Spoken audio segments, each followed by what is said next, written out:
Assalamualaikum warahmatullahi wabarakatuh. Alhamdulillahilladzi wa kafa wa salamun ala ibadihi alladhina istafa. Wa nashhadu an la ilaha illallah wahdahu la syarika lah wa nashhadu anna Muhammadan abduhu wa rasuluhu wal wafa. A'udzu billahi minasyaitonir rajim.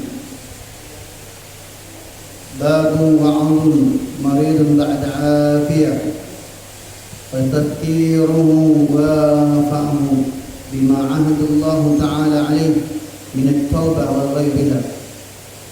Faqad qala Allah ta'ala wa awfu bi ahdi innal ahda kana mas'ula.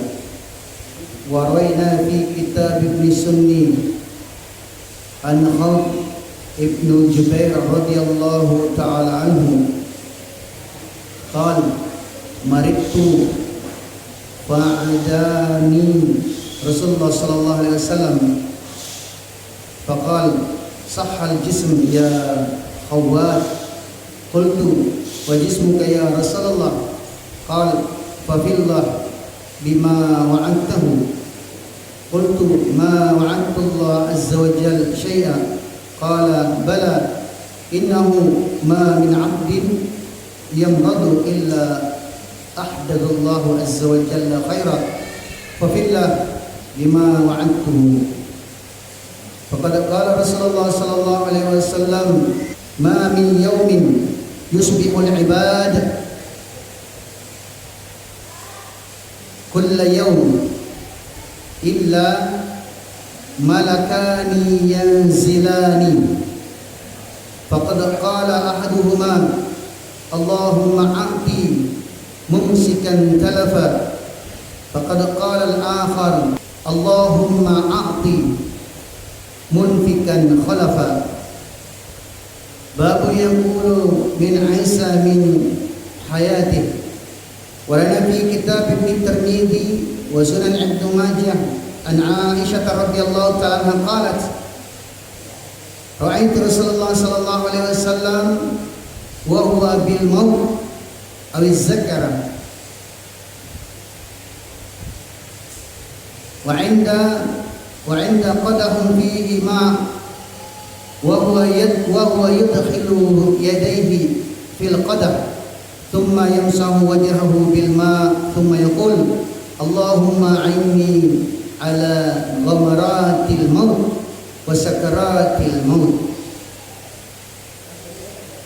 Alhamdulillah, beberapa segmen telah kita lewati tentang persoalan-persoalan mengurus dan amal yang mesti kita tunaikan kepada keluarga kita yang sakit. Bahkan boleh jadi juga akan menjadi bekal kita ketika kita sendiri dalam keadaan sakit. Karena tidak sedikit orang yang diberikan taufik oleh Allah dengan pemahaman yang kuat, dengan iman yang baik, terbalik malah. Justru terkadang orang yang mau mati mentalkinkan orang hidup. Banyak kita temukan ini di kalangan kita, Masya Allah, orang-orang yang ikhlas, keluarganya sudah pada kumpul semua, menangis, sedih. Akhirnya orang sakit ini beritahu, ngapain kalian sedih? Seharusnya yang kalian lakukan itu adalah menuntun saya dengan la ilaha illallah, langsung meninggal. Masya Allah, kalau seperti itu modelnya, maka ini sudah ciri-ciri bahwasanya orang tersebut adalah orang yang dijaga oleh Allah Subhanahu wa ta'ala. Maka dijelaskan dalam bab sampai menghantarkan seseorang kepada sakaratnya, hendaklah seseorang itu diingatkan kepadanya tentang janji-janjinya, tentang sangkut paut utang piutangnya terhadap sesama manusia dan juga terhadap Allah. Maka Masya Allah, Disunahkan kepada kita ketika kita punya utang piutang, disunahkan untuk dicatat. Dalam bab muamalah kita perlu buat akad, baik itu kepada anak kita sendiri untuk mengajarkan dia disiplin dan menegakkan syariat di rumah kita. Anak kita minjem duit, beritahu ya, saya tulis dulu nak, hari ini kita ambil, kapan kita pulangkan. Maka kalau ini wujud di rumah kita, anak kita itu Masya Allah akan terpatri dalam dirinya bahwasanya orang tuanya itu secara langsung ataupun tidak telah mengajarkan dia untuk menegakkan syariat. Tiba waktu jatuh tempo, ya, maka sang pengutang yang punya duit mengingatkan, disunahkan. Kenapa? Itu adalah jannahnya kita. Jadi kalau kita menghutangkan harus berani menagih. Begitupun juga orang yang berutang harus gentleman. Inilah pentingnya akad. Semisal ditentukan diambil duitnya tanggal 1 Maret, dikembalikan tanggal 1 April, maka 1 April diingatkan, Tuan, kayaknya kita sudah jatuh tempo ini. Dan sebagai orang yang berutang dia harus gentleman. Minta maaf kalau belum ada duitku ini, tapi terserah kita bagaimana. Dan kalau sudah mendengarkan daripada ungkapan seperti itu, orang yang memang terbuka hatinya, maka dia akan beritahu, insya Allah kalau begitu kita buat catatan di bawah lagi untuk disambung perjanjiannya. Maka inilah yang dikatakan orang yang benar dalam berutang dan mengutangkan, maka tidaklah baginya mendapatkan pintu kunci surga. Ketika dia jatuh tempo kemudian dia berikan keringanan, maka dicatatkan baginya namanya di pintu surga. Kemudian orang yang berutang juga jangan mentang-mentang lagi tidak punya duit apa dan sebagainya, sudah tidak mau ketemu, tidak mau duduk dalam satu ruangan yang sama, bahkan motornya saja parkir jauh-jauh. Padahal dulu gentleman sekali waktu mau berutang. Karena utang piutang ini adalah bahagian daripada syariah dalam bab muamalah, maka Masya Allah perlu juga sih memang kita siapkan dana talangan. Saya kalau 1 juta ini untuk diutang teman biar ini bergulir terus. Giliran ada yang mau datang lagi minta, nanti kalau dikembalikan orang itu saya kasih untuk kita utang. Dengan demikian insya Allah akan datang keberkahan. Maka utang piutang ini akan menjadikan seseorang itu tergantung keadaannya. Dan kalaupun seseorang tidak punya utang kepada sesamanya manusia, ada utang yang terkadang dilupakan, yakni hutang kepada Allah. Maka di dalam surah Al-Isra ayat ke-34 dijelaskan, Allah Subhanahu wa taala berfirman, "Wa aufu," dan penuhilah oleh kalian bi'ahdi, dengan janji-janji kalian. Janji kepada sesama manusia, janji kepada Allah. Innal ahda, sesungguhnya perjanjian itu kana mas'ula, nanti akan dimintai pertanggungjawaban. Maka Masya Allah perlunya kita merasa bahwasanya ada janji ikatan antara kita dengan Allah. Ada surat perjanjian hidup yang telah kita buat kepada Allah, yang terkadang kita lupakan di dunia ini. Maka diriwayatkan di dalam kitab Ibnu Sunni dari Khawwat Ibnu Jubair radhiyallahu ta'ala anhu, beliau berkata, ketika aku sakit, Rasulullah sallallahu alaihi wasallam datang menjengukku. Kemudian Beliau sallallahu alaihi wasallam melihat saya sudah mulai membaik, sudah mulai tahap pemulihan. Maka Rasul sallallahu alaihi wasallam beritahu, semoga Allah berikan kesehatan, semoga Allah berikan kesehatan kepadamu, wahai Khawwat. Maka aku berkata juga kepada Rasul, semoga juga Allah Subhanahu wa taala sehatkan dirimu ya Rasulullah. Tapi kemudian Rasulullah SAW berkata, tapi jangan kamu lupa, hendaklah engkau memenuhi janji-janjimu, janji kepada sesama manusia dan janji kepada Allah Subhanahu wa taala. Maka Masya Allah, Khawwat beritahu kepada Rasul sallallahu alaihi wasallam, ma'adatullah azza wa jalla syai'a, saya tidak punya janji dengan Allah. Yang dia pahami di sini adalah nazar, kan banyak juga orang seperti itu. Ini saya kalau sehat, insya Allah saya akan potong kerbau. Ya, itu tadi levelnya minus 7. Insya Allah kalau saya sehat saya potong kerbau. Naik levelnya jadi level 2, minus 2, sudah tidak masyaqqah, sudah darurat. Ya kalau begitu sapi saja. Naik lagi sudah mulai lewati minus, sudah mulai baik, naik di plus 3. Kalau begitu kambing saja. Naik lagi Masya Allah, ayam misalnya. Begitu sembuh, dia bilang telur saja kalau begitu. Ini yang bahaya. Sebenarnya saat itu Khawwat menganggap kurang lebih seperti itu yang dimaksudkan oleh Rasul tentang janjinya Khawwat. Tapi Rasul beritahu kepada Khawwat, tidak demikian. Sesungguhnya setiap orang punya perjanjian dengan Allah. Dan dikala dia sakit, sebenarnya Allah Subhanahu wa taala ingin memberikan kepadanya kebaikan, yakni diingatkan kepada janji-janjinya. Janjinya itu apa? Janjinya kepada Allah Subhanahu wa taala, bala syahidna.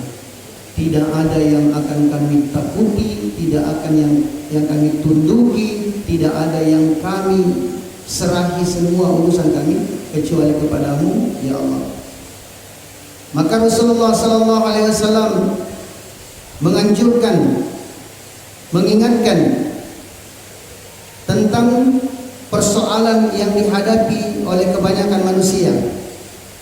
Ma min yaumin, tidaklah dari setiap hari, musbihul ibadah, menimpa kepada hamba-hamba Allah, illa malakani yanzilani, kecuali 2 rombongan malaikat. Kenapa dikatakan malaikat itu jumlahnya 70 kali lebih banyak dari jumlah manusia? Manusia jumlahnya 7 miliar, dikali 70 berarti malaikat 4,9 triliun kalau dalam nominal. Kenapa satu rombongan malaikat jumlahnya paling kurang 70? Faqad qala ahaduhuma, maka satu rombongan malaikat itu akan datang dan dia akan mendatangi, satu rombongan datang khusus kepada setiap orang.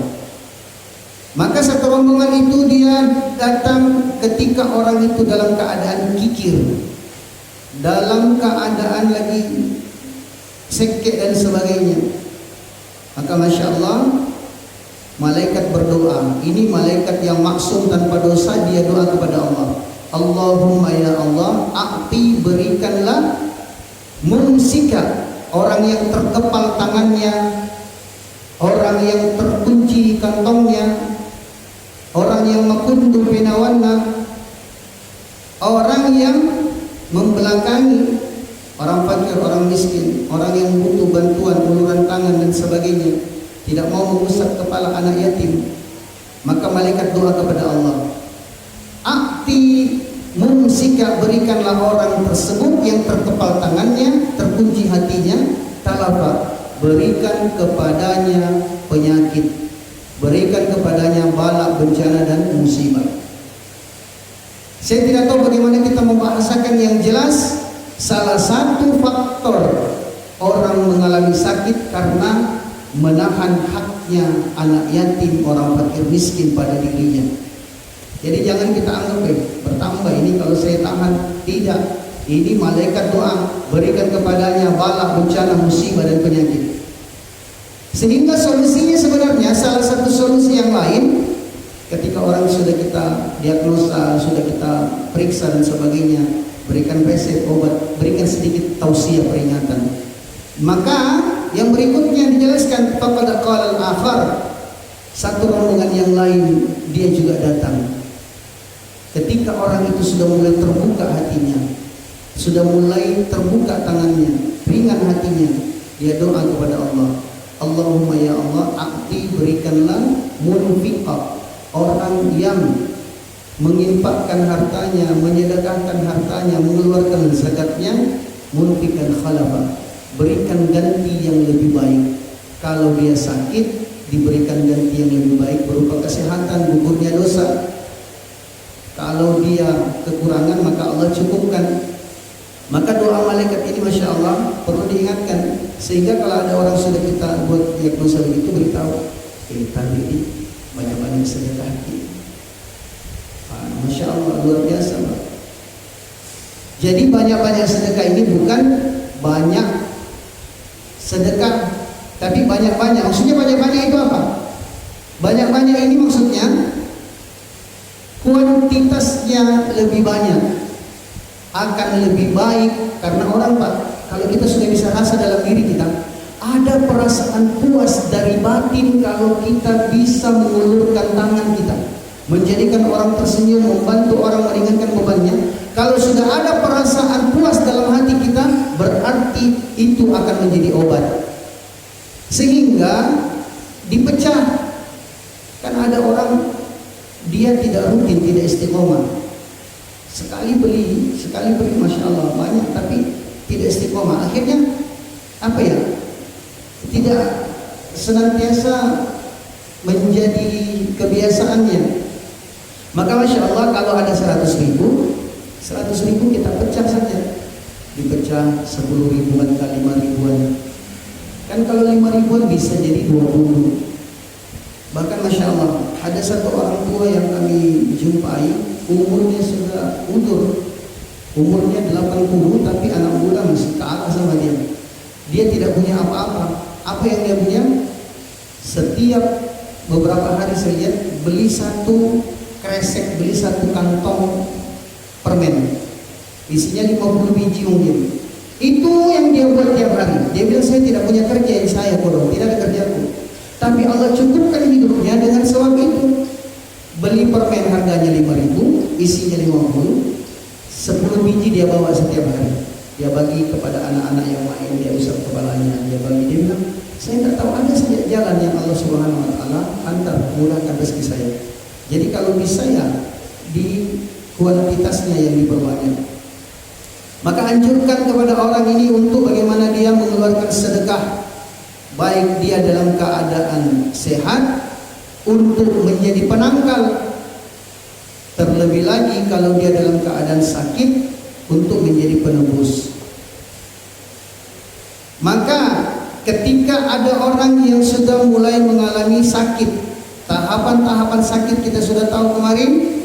Kalau dia itu dalam keadaan sakit, yang pertama ya al-marid, sakitnya itu dia di level 7 sampai level 3, maka Masya Allah amal yang mesti dibuat oleh keluarganya apa? Ini harus kita tahu, jangan dibacakan Yasin semua. Kalau dia masih bisa diajak cerita, kalau dia masih bisa respon dan sebagainya, tetap kita harus buat amal. Ini juga kelirunya kita. Nanti sudah mau sami, nanti sudah rata begitu, baru mau baca Yasin. Ada kesempatan ketika dia di level pertama, kita sudah harus bacakan, buatkan amal. Maka sebenarnya yang dijelaskan di sini, 40 hari menghitung mundur kematian seseorang. 30 hari pertama itu gejalanya agak lambat. Ini kebanyakan secara umum. Tapi 10 hari terakhir itu akan per 3 hari. Setelah kita lihat, maka kita buatkan amal.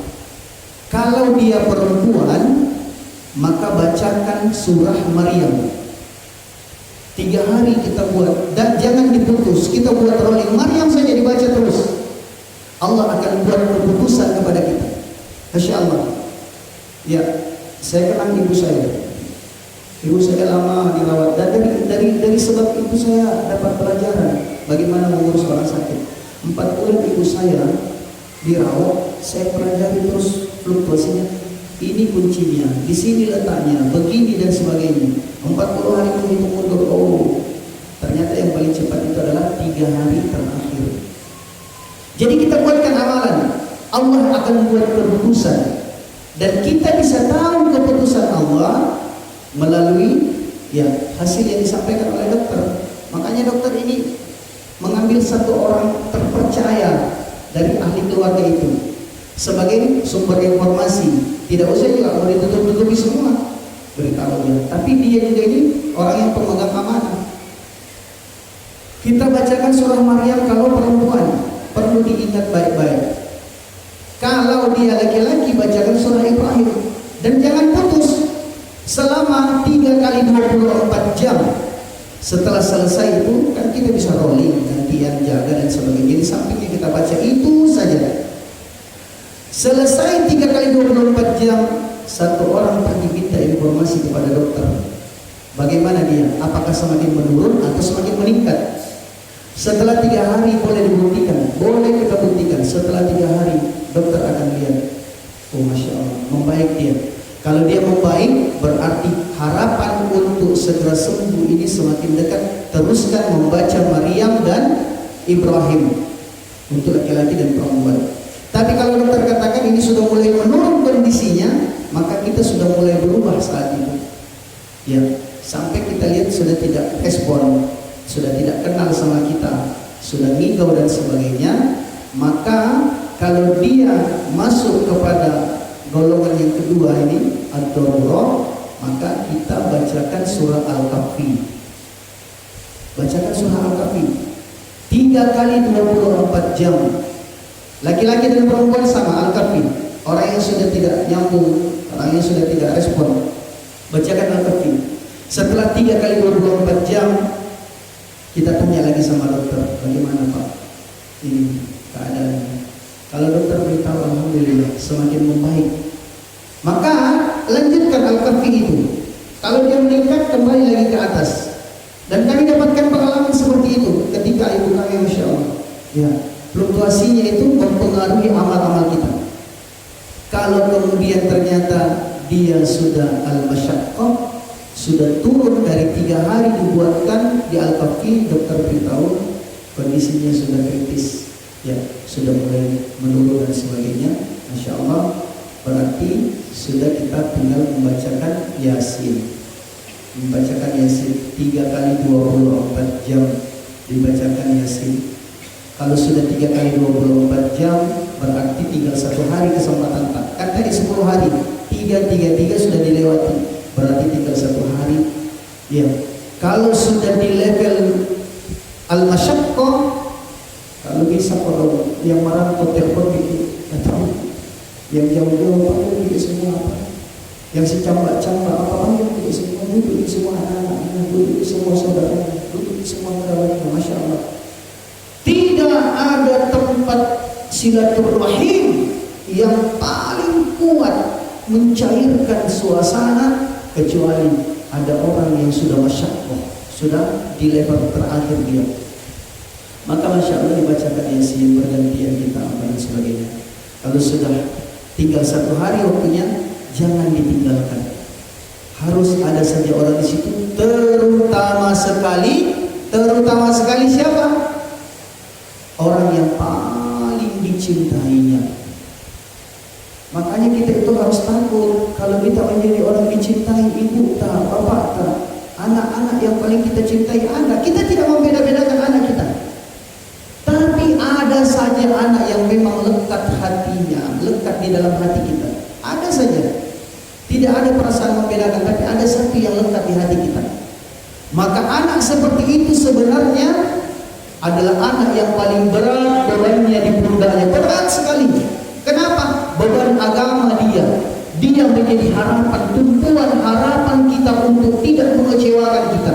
Dia akan mewakili saudara-saudaranya yang lain. Maka Masya Allah, terutama yang itu sudah harus belajar agama. Anak kita yang paling kita sayang, doa nangis minta kepada Allah, ya Allah, aku sayang sekali itu anakku. Jadikan dia ulama, jadikan dia hafizul Quran. Tidak semua, tidak usah di semua ahli keluarga anak-anak kita kasih jadikan pejabat di dunia. Jadikan dia pejabat di surga. Maka kalau dia yang paling kita sayang itu bagus agamanya, insya Allah senyum kita, tenang kita, damai kita. Kenapa amal-amalnya itu akan dibuat? Maka pada saat sudah injury time, sudah 1 hari menjelang terakhir, sudah bisa dilihat ternyata yang namanya sakaratul maut itu beda orang sakit dengan sebab medis dan sakit dengan sebab sakarat. Saya sendiri telah buktikan. Saya lihat, ini saya punya ibu, ini sakit medis ini.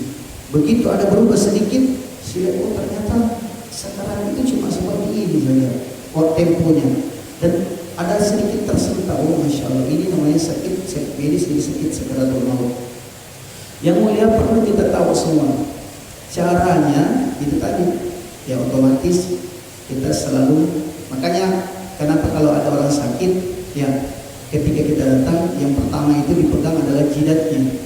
Tapi memegang jidatnya itu bukan dengan telapak tangan, dengan punggung tangan. Dengan punggung tangan ini sendiri. Beda kan? Beda rasanya. Yang aslinya itu ini, hawa yang aslinya di sini. Oh Masya Allah. Kemudian turun ke bawah. Setelah selesai jidatnya, kakinya kita pegang-pegang, kita lihat. Kalau dilihat, ya jari kakinya itu sudah ada yang ditekuk begini atau begini, terasa kaku, tegang dan dia dingin, berarti itu awal mula sudah mulai proses nasak sakaratul maut. Intinya sudah mulai tegang di sini dan dingin. Kemudian dia akan pindah naik ke bagian lutut sampai ke pusar. Kalau di pusar itu bisa terasa, bisa dilihat bagaimana dia kayak keroncongan seperti itu. Kemudian naik di tenggorokan.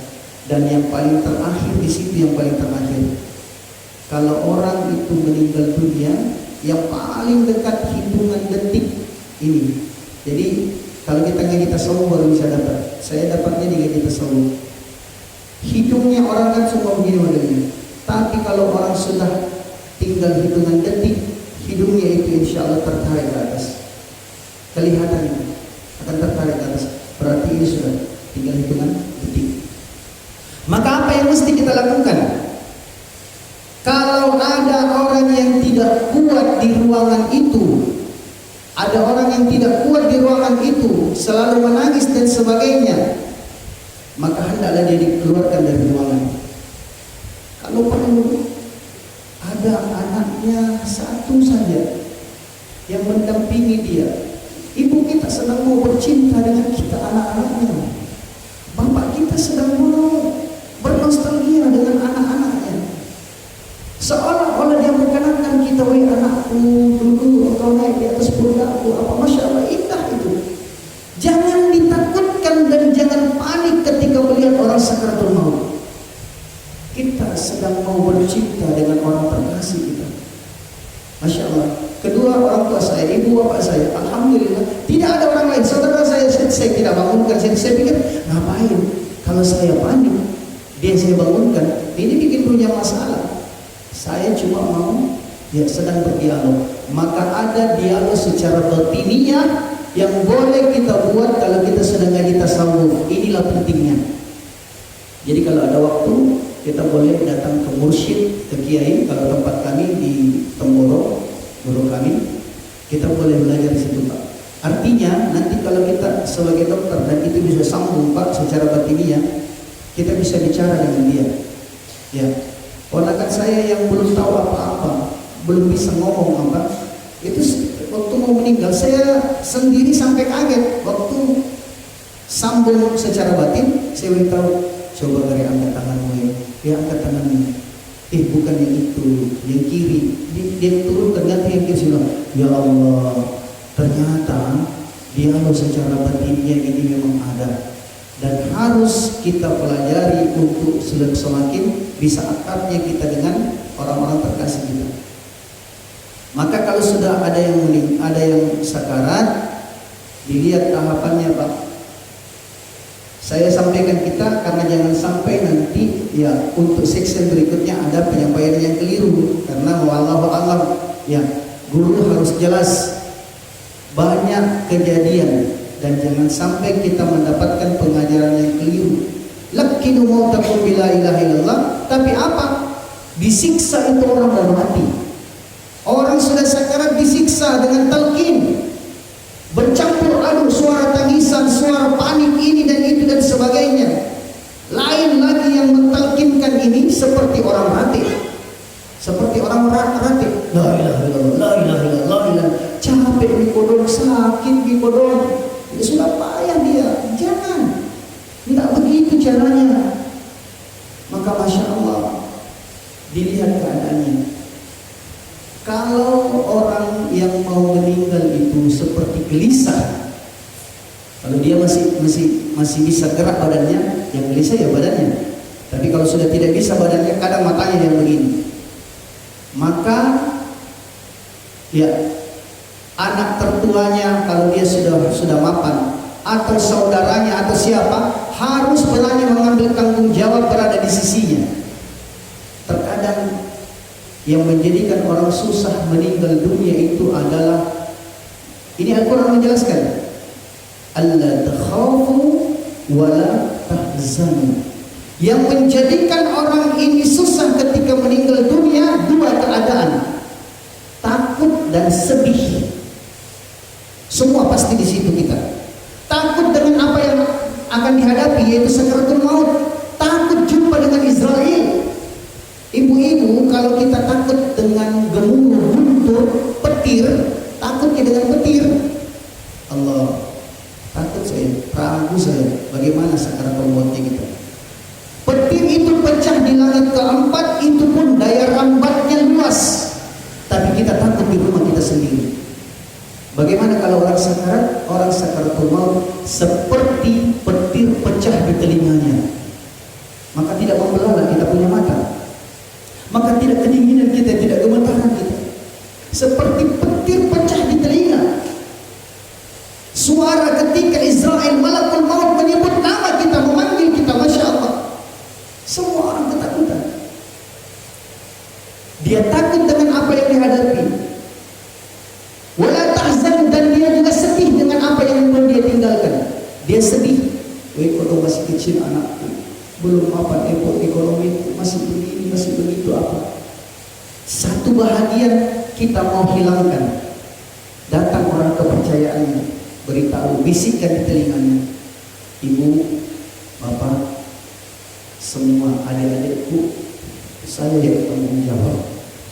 Ibu, bapak, utang-utang saya yang tanggung jawab. Masya Allah, kita bisa lihat langsung responnya. Langsung dia kayak ringan.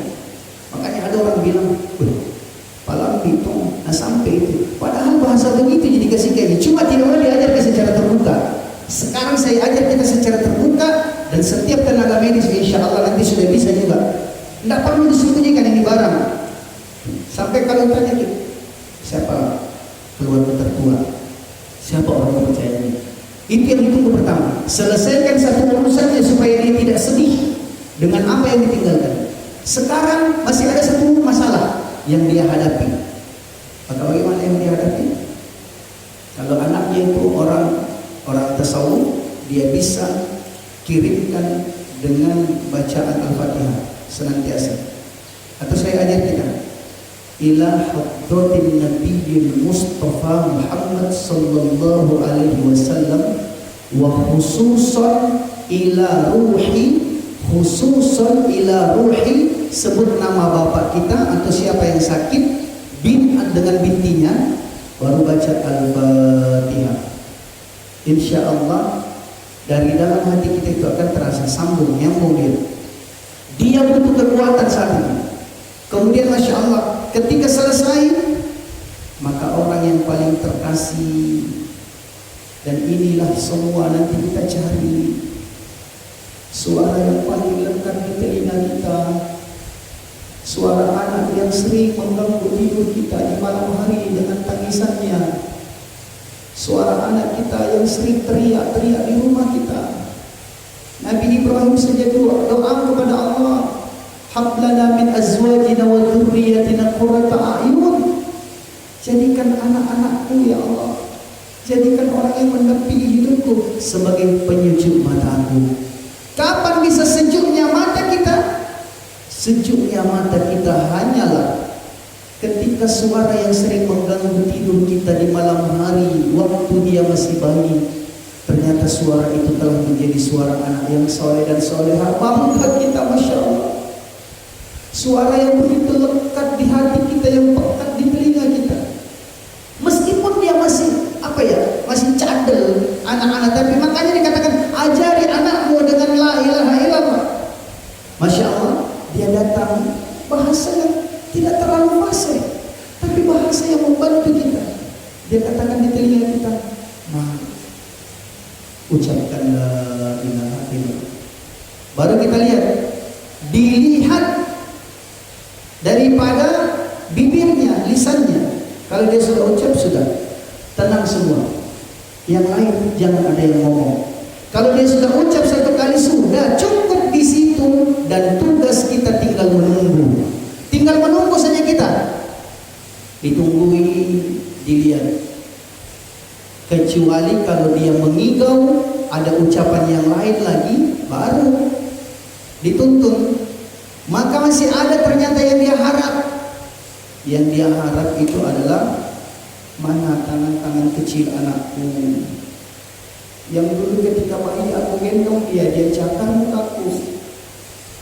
Mana tangan-tangan kecil anakku yang dulu ketika bayi aku gendong dia jampak rambutku. Mana tangan-tangan kecil anakku. Qurratul uyun, adakah tangan itu ya Allah? Ketika kami sakaratul maut, jadikan itu sebagai penyejuk mata kami. Sejuknya mata kita adalah ketika tangan-tangan kecil anak kita datang mengusap kepala kita, membelai rambut kita, Masya Allah. Akan terasa dingin. Maka diusap kepalanya, dibelai rambutnya, ditalkinkan lagi. Kalau dia ucap yang lain. Tapi kalau dia tidak ucap yang lain sampai meninggal dunia, berarti inilah yang dikatakan man kana akhirul kalami la ilaha illallah dakhalal jannah. Berarti sudah dijamin dia mengucapkan kalimat di akhir. Coba kodong, kalau kita tidak paham, panik kita, la ilaha illallah, la ilaha illallah, la ilaha illallah, sampai dia tidak tahu yang mana yang saya mau ikuti. Saat itu saat yang paling khusyuk, saat yang paling damai, yang paling tenang. Dia sedang butuhkan ketenangan. Maka ketika tadi kita sudah mau melihat, ya bahagian hidungnya lari ke atas, ini sudah paling dekat, tinggal hitungan detik. Begitu turun, insya Allah sudah selesai. Maka begitu selesai, tadi tangan yang ada di jidatnya, yang mengusap kepalanya, yang membelai rambutnya, yang membujuk-bujuk dia, tangan itu diletak di atas jidat. Begitu dia meninggal, ya. Ada satu doa pamungkas untuk semua amal sunnah yang belum kita tahu doanya. Lebih baik itu saja. Karena banyak amal sunnah sebenarnya yang terasa kerepotan kita. Daya palang masak ya tuh, padahal bisa. Tapi terkadang mungkin ya karena faktor usia, faktor kesibukan, sampai tidak ada masa untuk itu.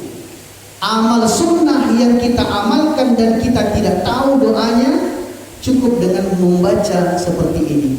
Ya, pada saat Bismillahi wa ala sunnati Rasulillah. Saya ulang. Bismillahi wa ala sunnati Rasulillah. Ini sebenarnya formula utamanya para ustaz.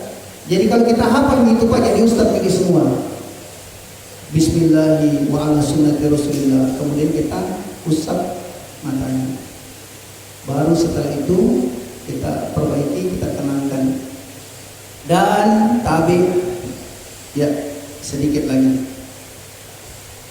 Tidak ada yang dikatakan diuk tutur.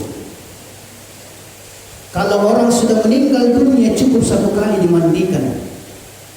Tidak ada dikatakan di diuk tutur dulu. Maka kami tanyakan langsung, Pak. Hampir lutut saya berdekatan bersentuhan dengan Romo Yayu Zero. Saya beritahu, di kampung saya ada yang dikatakan diuk tutur ketika orang sudah meninggal dunia dimandikan dulu. Karena dia bilang besok baru dimandikan untuk dikafani. Dia bilang tidak ada yang seperti itu. Terus bagaimana ini yang dibuat? Inilah hebatnya ulama. Besok kita ngaji ya. Iya. Akhirnya dicari rujukannya. Oh, seperti ini. Cuma terkadang tidak tersosialisasi dengan baik. Mungkin maksudnya orang di kampung kita itu bukan diototur, tapi membersihkan kotoran-kotoran yang ada pada dirinya. Tapi tidak usah dimandi diguyur. Ya bagian yang kotor-kotor saja mungkin dia sedang apa kan dia pakai. Bisa dibersihkan dengan air dan sebagainya, bisa. Tapi tidak perlu sampai diguyur. Inilah karena setelah dia meninggal dunia kan kita untuk menjaga kehormatan mayat ini juga bagian kesenangan. Jangan sampai nanti banyak orang datang, sementara apa yang belepotan, kotor, jijik orang dan sebagainya. Kalau sudah bersih begitu kan, masya Allah, oh iya tahu ini luar biasa. Jadi kita tugas daripada ahli keluarganya untuk membersihkan, berada di sisinya. Besok baru kita putuskan, baru kita lakukan tahapannya. Tapi sebelumnya begitu meninggal dunia, kumpulkan semua keluarga dan datangkan ahlinya, ahli agama yang tahu hukum. Jangan juga yang terseret-seret. Kenapa? Untuk memutuskan kapan kita urus jenazah, kapan kita makamkan ini orang tua kita. Artinya, terkadang kan orang kalau sudah mulai belajar agama sedikit, dia bilang, ini harus diserahkan, ini tidak bisa, berkelahi orang jadinya. Tidak seperti itu yang dimaksudkan. Duduk kita baik-baik, cerita dulu, beritahu ada saudara yang lain, ada yang di luar pulau, ada di mana dan sebagainya. Inilah perlunya matematika. Dia meninggal anggaplah dia meninggal jam 2. Dia meninggal jam 2 siang. Ini bagaimana ini? Coba kita hitung. Kalau dia ditunggu, kira-kira dia bisa datang nggak besok pagi? Kalau dia ditunggu, hitung, tidak bisa nih, karena dia itu kerjanya di Irian. Dari situ harus keluar naik boat dulu, naik pesawat apa ini? Tidak bisa. Jadi kita bilang, kalau begitu dia tidak bisa ditunggu.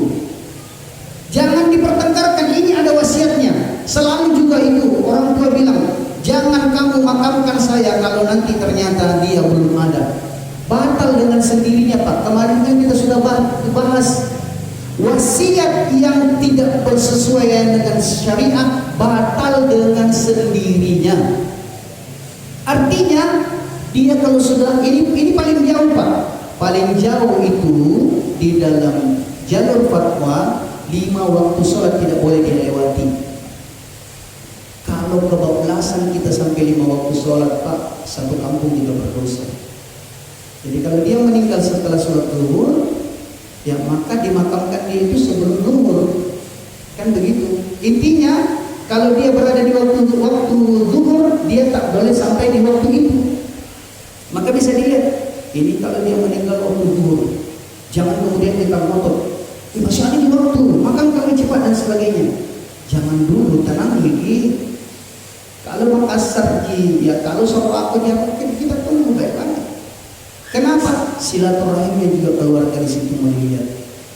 Artinya kalau begitu balik, besok kita urus.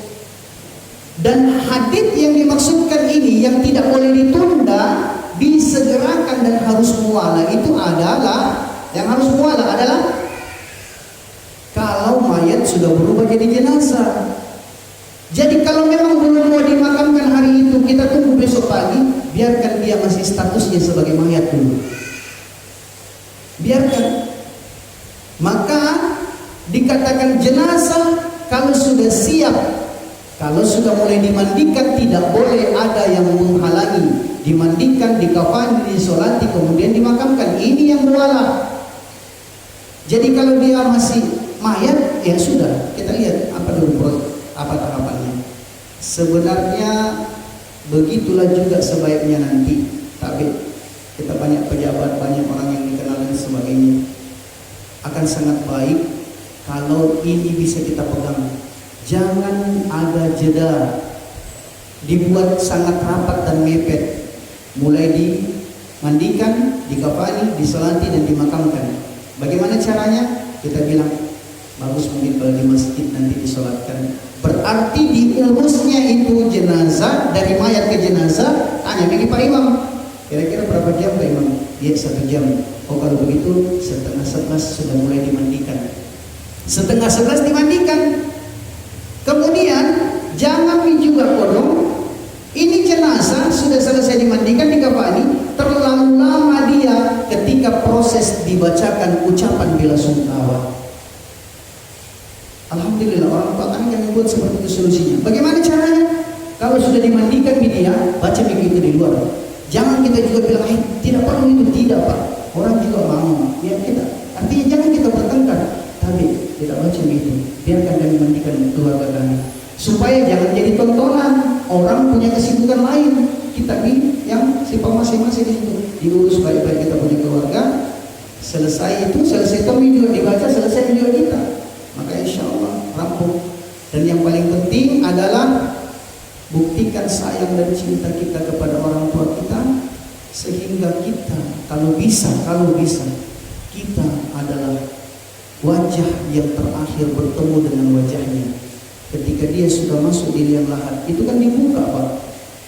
Kemudian kita yang akan melihat ya pandangan terakhir, senyuman terakhir dan sebagainya kepada orang yang berada di alam barzakh. Wallahu a'lam bishawab. Ya, insyaallah kita beralih ke section tanya jawab. Terlalu panjang materinya, tapi kan memang ini sudah materi yang terakhir. Silakan Pak. Kalau tadi sudah ada kertas-kertas kayak ini yang dibagikan.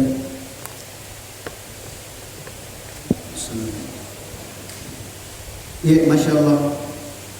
Amal-amal kita sebelumnya ketika kita dalam keadaan sangat normal, sangat menentukan.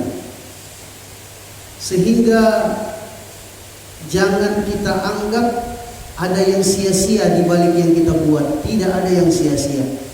Istri bikinkan kopi suaminya, jalan kemudahan untuk dia mati dalam keadaan husnul khatimah.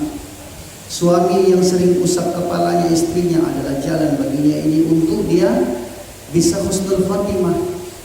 Dan harapan kita, siapapun ketika kita mau meninggal dunia, Allah panggil kita dengan cintanya. Ya ayyatuhan nafsul mutmainnah.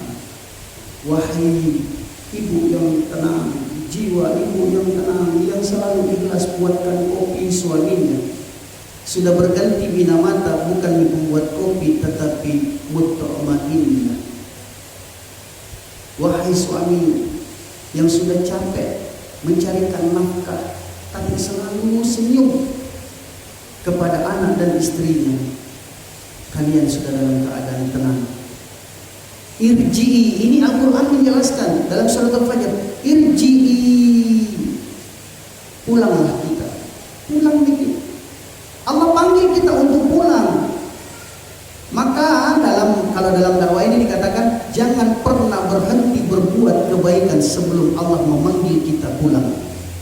Irji'i, pulang dikit. Irji'i kiradiyatan mardiyah. Allah sudah ridho dengan pelayanan kita kepada suami kita. Allah sudah ridho dengan capek-capeknya kita untuk keluarga kita. Sudah cukup gitu. Allah sudah ridho, Allah sudah cukupkan, cukup. Capek nih, di dapur terus Bu. Capek nih, di kantor terus Pak, capek nih. Allah sudah ridho. Maka Allah panggil kita. Kemudian ketika Allah panggil kita, Masya Allah, irji'i, waktunya bagi istirahat. Jadi waktu istirahat juga adalah ketika sudah kematian datang. Ila rabbiki radiyatan mardiyah. Maka memang sangat luar biasa. Dijelaskan dalam ayat yang lain, kullu ya'malu ala syakilati. Tidaklah seseorang akan dimatikan oleh Allah kecuali menurut kebiasaannya. Maka apa kebiasaan tak? Kurang lebih begitu minanti mantita. Kalau selalu ini Masya Allah saling mengajak satu sama lain, maka jangan bikin gengsi. Biar Tommy dibilangin ke orang apa? Lagi 10 menit salat, ayo ke masjid. Boleh jadi Pak, nanti kita mati dalam keadaan seperti itu, dan itulah kemuliaan. Ketika kita sujud, ya Allah, masih Engkau beri kesempatan untuk mengangkat kepala ini, ya Allah. Tidak ada kemuliaan bagi saya, ya Allah. Semua jabatan tidak ada harganya, tidak ada nilainya. Jabatan paling tinggi, ya Allah, kecil yang Engkau matikan saya dalam keadaan saya sujud. Ini jabatan tertinggi. Maka khusyuknya kita dalam sujud itu Masya Allah. Amal-amal kita sebelumnya itu akan mempengaruhi. Namun masih ada faktor-faktor yang lain yang menentukan. Kenapa? Karena anak-anak kita, istri kita, mereka adalah investasi. Tapi investasinya ini ada dua. Apakah investasi surga atau investasi neraka? Al-Quran menjelaskan, inna min azwajikum wa awladikum. Jangan bangga dengan istrimu, dengan suamimu, dengan anakmu. Jangan bangga. Aduwwal lakum. Jangan sampai kebanggaanmu menjadi bahan untuk mempermalukan mereka musuh-musuhmu di akhirat. Mereka akan saling mencelakakan, saling mempermalukanmu nanti di akhirat. Maka kita takut juga sih sebenarnya, Masya Allah, ya Allah. Takut saya. Bahasa sederhana Pak, nasihat paling ringan tapi mengandung makna kepada istri dan anak kita adalah begini saja. Sayang Bapak, nak, Masya Allah. Cukup itu saja. Anak kita pun pakai kudung bilang, nak, sayang Bapak, nak. Artinya kalau dia sayang kita, dia mau memudahkan kita dalam sakaratul maut. Dan mudahnya sakaratul mautnya kita itu adalah dengan sebab amal-amal mereka. Sehingga dijawab dalam ayat yang lain, al-mal wal banuna zinatul hayatid dunya wal baqiyat. Kekalkan istri kita itu sampai di surga. Jadilah dia pendamping hidup kita sampai di surga. Kalau saja Aisyah berkata, Masya Allah, sepi terasa surga kalau saya tak ada masa untuk jumpa dengan dia Rasul. Maka Masya Allah, jadikan dia ini teman kita menuju surga. Wal baqiyat, kekalkan dia. Kapan dia itu bisa menjadi kekal? Istri kita, suami kita, anak kita sampai di surga. As-solihat, satu kata saja. Jadikan mereka anak-anak yang saleh dan salehah. Jadikan mereka istri kita yang saleh dan salehah, saling bergandengan tangan sampai di jannah. Maka ini yang kemudian mempengaruhi nanti sakaratul mautnya kita bagaimana. Makanya karena ini adalah kesunahan Pak, kesunahan. Di balik sunnah itu ada kejayaan, dan ditakutkan kalau ada kita di situ dan kita tidak talqinkan, ditakutkan malah kita ini menjadi bahagian dari kelalaian. Kenapa Pak? Karena saat itu iblis laknatullah alaih juga sedang berperang, juga sedang mentalkin. Makanya hati-hati main-main jin itu. Hati-hati lebih-lebih memperalat jin untuk mengobati orang ini dan sebagainya. Hati-hati. Itu jin, dia siap memperbudakkan dirinya sampai ratusan tahun, puluhan tahun. Dia siap. Iya, saya layani terus. Kenapa? Satu yang dia mau minta, dia mau batalkan itu talqinta. Kalau mau mikir meninggal dunia, maka jin beritahu, bos, 30 tahun bos saya layani. Satu saya minta, hari ini bagaimana kamu mau belakang saja. Ternyata ketika kita mau belakang sudah mati kita. Cuma naudzubillah. Perlunya talqin di situ, tidak memberikan celah kepada iblis, jin, syaitan untuk kemudian ya mempengaruhi daripada orang-orang yang meninggal dunia. Maka cara talqin, kalau dilihat dia masih normal, boleh la ilaha illallah. Tapi kalau ternyata sudah mulai kepayahan, maka tidak usah dengan la ilaha illallah, cukup dengan Allah saja. Allah, itu saja. Allah, tidak usah dengan dia sudah dalam keadaan kepayahan. Cukup dengan Allah saja. Maka juga itu seperti itulah sebenarnya bakti kita kepada orang tua kita, kepada ibu bapak kita. Sebenarnya di dalam Islam dikatakan tidak ada bedanya orang tua dengan mertua sama. Kenapa? Orang tua kita adalah yang menjadikan kita lahir di dunia dengan sebab nasab, dan mertua kita adalah orang tua kita yang posisinya sama. Maka tidak boleh dibeda-bedakan, sama posisinya seperti apa. Sehingga nampak keikhlasan satu sama lain juga seperti itu. Dan dikatakan begini biasa.